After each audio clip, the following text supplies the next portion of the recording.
Sunday, guys! And thank God, it's Sunday! Ayan. Grabe yung kapitbahay namin, nagsa-sound trip dito. Pero pag gano'n naman yung mga sounds niya. And, yun, sobrang sumama talaga yung pakiramdam ko kahapon. Siguro pagod na rin. Kaya mini-make sure ko rin talagang mag-vitamins ako. And, kailangan ko daw bumili ng iron and take ko yun for 3 months. Kasi, nag-comments ako parang humina kasi nga dahil sa workout, sa mga pinagagawa kong activities. So, kailangan kong mag-iron at least 3 months. And yun, kaya mamaya bibili ako punta ka na SM, natingin ako ng mga pwedeng i-take ng iron doon. And bibili na ako for 3 months para ma-maintain ko. So, ganun talaga. And ngayon, baka hindi ako makapag-sauna and steam kasi kailangan ko by 3 to 4 daw darating yung stock. So, kukunin ko siya. Alanganin kung pupunta pa ako sa sa gym, tapos pupunta dito. Alam niyo yung ganong feeling. So, magbe-breakfast muna ako. Papalipas ako ng oras sa SM bago ako pumunta dun bago ako kumuha ng stock. So, yun lang. Ayun, tinapos ko yung Ant-Man. Kasi, nung isang gabi, nung off ni Heinz, nanood siya, diba? Tinulugan ko. Hindi ko natapos, pero sobrang ganda pala talaga ng Ant-Man. At least natapos ko siya, may kukwento ko kay Heinz mamaya. And makaka-relate ako sa, wait lang ah. Yan, and makaka-relate ako sa mga ikukwento niya. Ayan, ngayon, nag-isip na ako ng tinatamad ako mag-film. Eh, naglolo ko yung YouTube kasi, kumukonti yung views. I mean, one day na 200 plus pa rin yung views. Pati nakipansin ko rin kila Ate Ann and kila Say, one day na nasa 500 plus pa lang yung views nila. And si Say nasa 800 or 900 ata. So, may problema nga. Sabi rin ni Sis Abby kahapon, na naglolo ko nga doon yung YouTube. Siya naman nabawasan siya ng views. So, baka nag-update na naman. Kaya, pero okay lang. And then, yun, naayusin ko naman yung sasuotin ko ngayon. Isip muna ako ng susuotin ko. Tapos, maliligo na ako. Iniisip ko mag-film, kaya lang, depende. Kasi kailangan ko din kumain and kailangan ko pumunta sa SM South Mall. Yata. Kailangan ko yata. Yes, and then, yun nga. Baka hindi ko alam kung papadeliver na lang ako ng food or kakain ako sa SM. Bahala na. Or, kakain ako dun sa saan yun? Yung steak, dun malapit kila Ate Cherry sa may BF. Nagbabalat yung pa ako, hindi ko alam kung bakit. Sige na, later na lang guys. Siguro sa sa shoes. Hi guys! Kotse na ako, ayan, and sobrang init, as in super duper init. Anyway, gamit ko ngayon, yung pinagtsagaan ko na lang yung reddish brown na pangkilay. Sana binili ko, hindi ko alam na reddish brown pala, pero okay lang kasi nilagyan ko siya ng Maybelline na mascara. Mascara ba yun? Oh, brown mascara. And then, yung pang contour ko, hindi siya masyadong halata kasi natabunan ko na ng powder. Yung Anastasia yung gamit ko.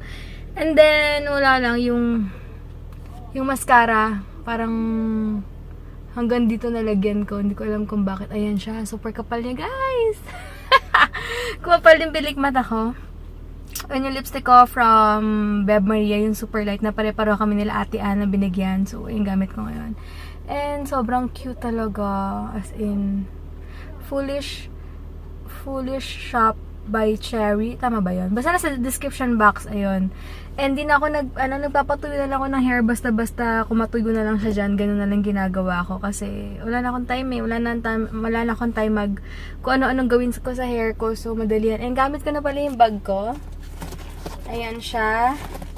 Ayan. So, excited lang. So, ayan, kakain muna ako sa may rancho na yun, sa may steak. So, bago ako pumunta sa friend ko. Or baka magpa-pedicure din muna ako. Marami pa ako.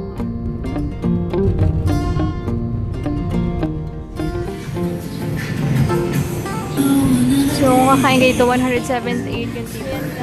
2:30 na, late lunch. Walang tao dito kasi yung iba tapos na mag-lunch. Ano yung food ko, guys? Ito yung mga new stock ko. Toner, bleaching cream, morning cream, and peeling soap, Tsaka underarm whitening set. Basta andyan lahat, guys. So, ayan, pupunta muna ako sa SM South Mall. And then, kakagaling na. Grabe, ngayon ko na lang ulit nakita tong SM na pati labas nagiging parking na sa sobrang full na. So, may parade daw dito sa SM, kaya sobrang daming tao. As in, wala akong mapaparkingan, guys. So, ano na lang ako, sa LBC, ATC na lang ako pupunta. Kasi may problema yung nagpadala. Kulang yung second name ko, Debbie Allen lang. So, pagkakilala ko sa LBC, magagawa niyo ng paraan. Pero, dito, sobrang, kahit dito magagawa ng paraan. Ang daming tao, tignan nyo naman, oh. Pati dito sa labas, so ginawa ng parkingan. So, wala talagang pag-asa. Yun yung sinampanan yung kotse na dyan, oh. Kaloka, umikot ulit ako, papunta na akong festi dahil nakita ko parking pa lang ng ATC, punong-puno na, and ang pila sa labas, grabe! Iba talaga kapag December, as in, iba talaga. Start na ulit ng super traffic. Wala ako sa festi. And, bibili pala ulit ako nung ninakaw sa akin, Junyana. Sana may available pa dun, kahit sana size 7 meron. So,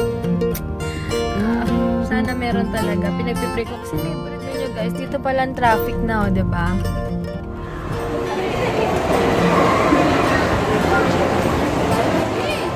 Bili muna ako ng mango juice. Ay, mango shake dito.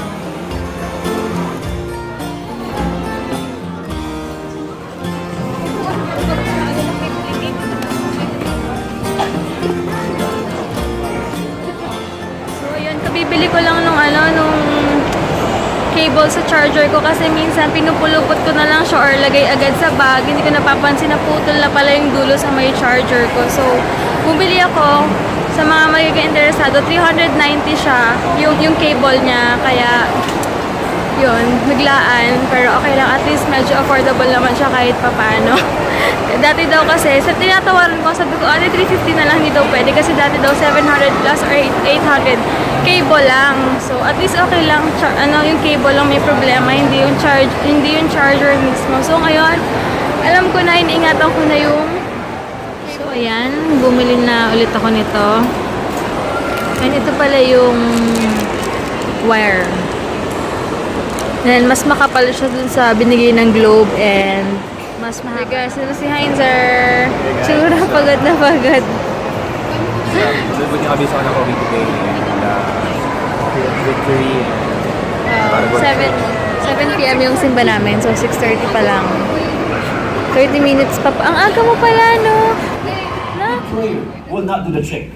Remember that if you pray for something, and I don't want to deviate from my message, and you desire for something, but if it's not the will of God, you will never receive it. Do you understand? So we just don't pray, we pray according to the will of God. God doesn't answer our what? Our prayers. He answers, in fact, His will. More than just our desires and our prayers, that God is more consumed of answering His will, because His will is what? Will protect us from what? Missing what God has planned for us to accomplish. So in the midst of what? Of a situation that is totally bleak, gloomy, and dark, God was simply saying, let me intervene and let me rescue you. Some of us were not willing to be rescued, and yet God was willing to give His Son for us. While we are still sinners, Christ died for. So that when you're ready to repent and respond, God is just ready to welcome you back home. So if you're here right now, it is not an accident that you're here. God brought you here. Somebody invited you probably. But I want you to know, the greatest Christmas gift that you can receive this evening is to have Christ in your heart as your Lord and Savior. Yes. Amen. Because you don't understand what Jesus did for you and me. Do you understand this? Now, for example, if you're drowning, okay? Sinong nakaranas ng malunod dito? Ba't tinataas mo yung kamay mo? Nalunod ka na? Hindi. Okay, nakaranas na, okay? I'm gonna be here. You have experience, okay?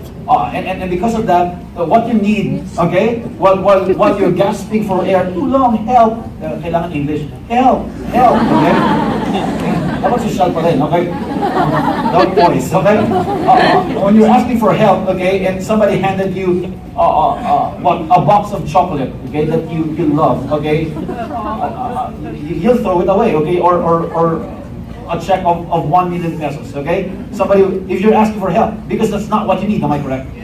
If somebody reaches down and pulls you out of the water, that is something that you will forever be grateful of. Am I correct?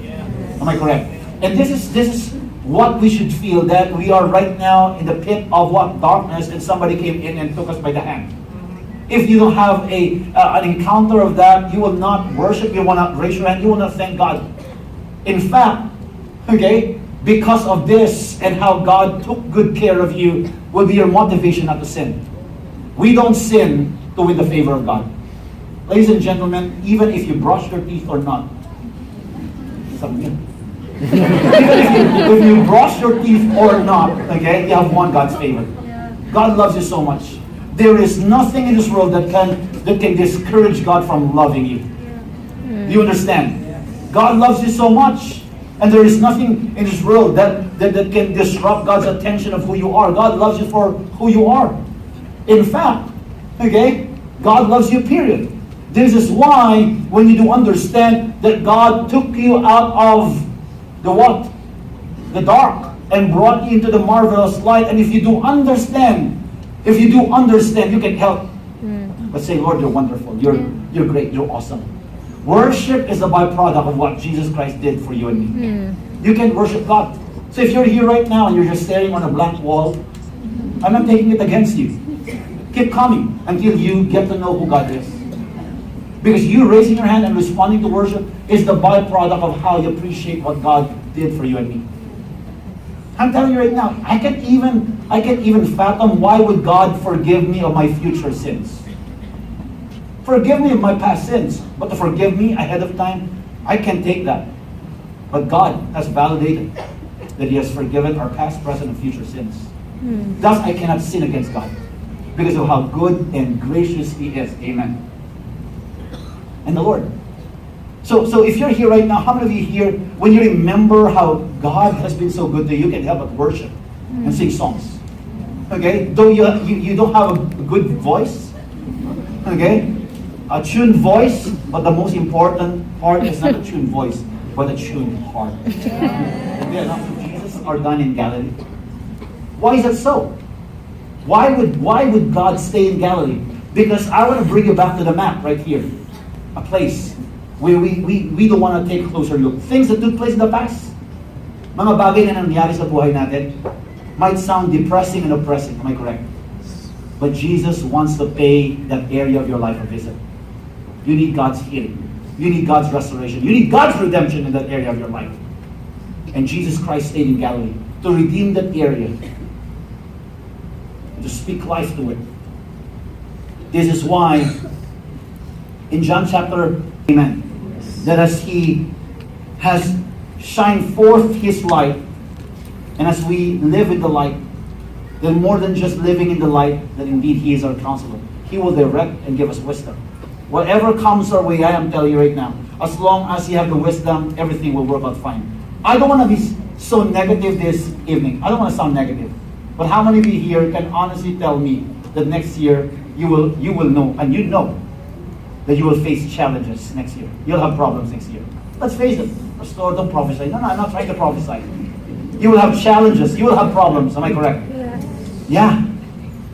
But why would you want to still live this life if you know you're guaranteed? There's no other way to do it but face life and collide with it head on. But one thing I want to teach you this evening, that with all the challenges that will come our way, one thing we know, that because of the grace of God upon our lives, we can look at it square in the eye. Am I correct? We can face the future head on. Not because of the size of it, but because we know that God will give us wisdom. Next year. You'll make mistakes probably next year. But the Lord will give you wisdom how to evade these things. I want you to understand, therefore, the word of the cross is folly to those who are perishing. But to us who are being saved, it is the power of God. For it is written, I will destroy the wisdom of the wise and the discernment of the discerning. You different voices. And someone, in fact, a TV show will tell you. Okay, a movie will tell you. These are good things. And I'm telling you right now, the devil will not appear next year in a demonic voice and tell you, ha ha ha ha, I'm the devil. I'm telling you right now, the devil knows how to go about, okay, his schemes and his plans. Okay? But if you're wise, you can discern if this is from God or from the enemy. And I'm telling you right now, no amount of horoscope can give you the guarantee. Okay? No amount of Aquarius, no amount of Scorpio, come and help me here. No amount of Gemini talaga siya, no? Gemini. Okay? Then you can look at the stars, am I correct? These are stars. But why don't you just put your focus instead of looking at the stars to the maker of the stars? Yes. Amen. So we give God the glory for God's word. The wisdom of the world will falter. It will fail. The reason why Christ was sent, because it failed. So my question with you right now, if you're wise enough, why would you live life next year or the coming weeks all by yourself?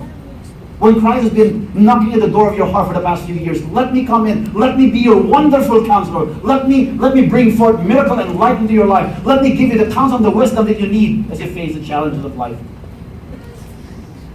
But because we want a quick answer. We want everything in an instant. Okay? Instant coffee, instant noodle, everything instant. We want a quick fix. I want you to know that even if you go to this church, there's a possibility for you to miss God. Because you're so full of yourself. And I want you to understand, one of the best ways, in fact, the only way, for you to survive the challenges of life is to defocus yourself from yourself, but to focus on God. He is your wonderful counselor. And thus, if a good prayer will not do the trick, remember that if you pray for something, and I don't want to deviate from my message, and you desire for something, but if it's not the will of God, you will never receive it. Do you understand? So we just don't pray, we pray according to the will of God. God doesn't answer our what? Our prayers. He answers, in fact, His will. More than just our desires and our prayers, that God is more consumed of answering His will, because His will is what will protect us from what? Missing what God has planned for us to accomplish. So, Hey guys, ayan, ready na ulit kami i-face ko yung week na to. Super excited and yun, wala lang, sobrang happy lang. Sarap na talaga ang feeling kung pag nakakasimba ka every We're always ready to face a new week ahead. Kasi nga, God is with us every step of the way, and we know we will be facing challenges. But the good thing is, we have God who's going to be with us. Who's going to give us wisdom to conquer things or the challenges that we will be facing or encountering. Wala lang, super nakaka-excite lang din talaga yung life, everyday, alam niyo yun. Pero may mga dumadating talagang minsan sa mga season sa buhay natin na hindi maganda or challenges. Pero syempre, may purpose lahat na nangyayari sa buhay natin, di ba guys? So yun lang, and sabi ko nga, like sinasabi, keep the faith lang guys. Ayan.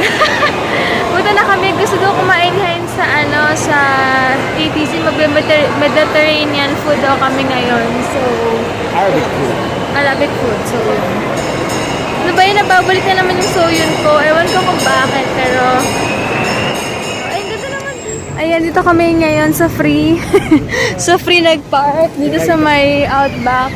Sa likod kami, guys. Kapag mag-asawa na kayo, more on free na kayo. More on free. Mahalaga na ang 20 pesos kapag mag-asawa na. Lagi mo, sa festival, 25. If you don't, let's another 30. Yes, correct. Yung mga kalibre naman, di ba? Naman. Tsaga-tsaga na lang. Sayang din yon. Pang-load din yon or pangkain. Dagdag sa food. Ayan. Dito rin malapit yung Mediterranean food na kakainan namin. Hindi mo kasi yung Baskin Robbins? Hindi pa. Tatry ko yun. Pero tatry ko yung gusto ko kasama ka. Hindi pwedeng ako na mag-isa. Hello! Magdi-dinner muna kami, ate. Thanks. Ang ganda dito. Ayan, mas malinaw. Sorry guys, kanina malabo kasi ginugasan ko. Ay, may press cafe na. Nakita to ni Heinz, 8 Cuts Burger. Gusto niya yata, or ewan ko kung check natin yung menu. Pero, sumaba dito na lang? Or doon? Ano ba? Anywhere. Gusto mo rin? Ayan, kasi yung mga 8 cuts, Ayun, next time na lang daw kasi hindi ako fan ng burger masyado. Pero okay lang din kung gusto niya kasi dito kami kumain nila sis Abby before. Marcina, Jel, here. Dito kami kumain before. Yan. Dito kami ngayon. Cafe. Ha? Oo nga, no? Sige, tara. Ayan, best seller daw nila itong mga kebab. Kebab. Ewan ko, nakakuha ko na yung lasa na gusto ni Heinz. Na ano na rin ako. Ah, medyo affordable pala. Ka-price to ng ayan. Yung kinakain natin, SSC. So, check natin. Ay, sorry. Hummus ba ang pag-pronounce nito? Hummus. Yan yung ayaw mo na yung Ayoko yung, oo. yung dip. Ikaw kahit anong orderin mo na lang sa akin, basta may kebab. Oo, tignan nyo, mga 100 plus lang to. Parang ang mahal lang niya guys, pero affordable naman pala. Kaya pag gusto nyo kumain dito, ayan yung mga price. Hmm? Serve siya with what rice? Ito yung order ko, grilled beef, tapos with yung rice, ano yung rice? Biryani rice, no? So, yan, sige. 475 bali. Tama ba? 425 plus 54.75. And sa'yo? Ano yung sa'yo, Jel? Ito? Wait lang. Ito, shish tawuk. Ayan. Ito sa kanya. So, yan. At sa appetizer natin. Appetizer. Thank you. Yes, thanks. Grabe, ang kulit ng asawa ko. Anyway, ito ayoko nito. Ito sobrang sarap. Masarap na to with pita lang. Yes. Pita bread. I forgot. Tapos, ay grabe. Itong beef sobrang sarap. Ay, grabe talaga. Baka bukas dito ako mag-lunch. Oh, why not? Diba? Go. Yes. Basta, gusto ko ito try na yan. Thank you. Si Heinz nag-extra. Mas marami ah. Okay ba? Mas marami pag ano. No? No. Kaya mo na lahat. 50 pesos pala extra ang ganito. Biryani rice, guys. Pero pala na. Kung paminsan-minsan lang naman din. Gusto mo lang kumain din ng ganitong food. Alam mo naman ako, ito yung kinalaki. Oo, yan. Kinalakihan niya. Buti nga na-adapt ko na rin yung panglasa eh. At least,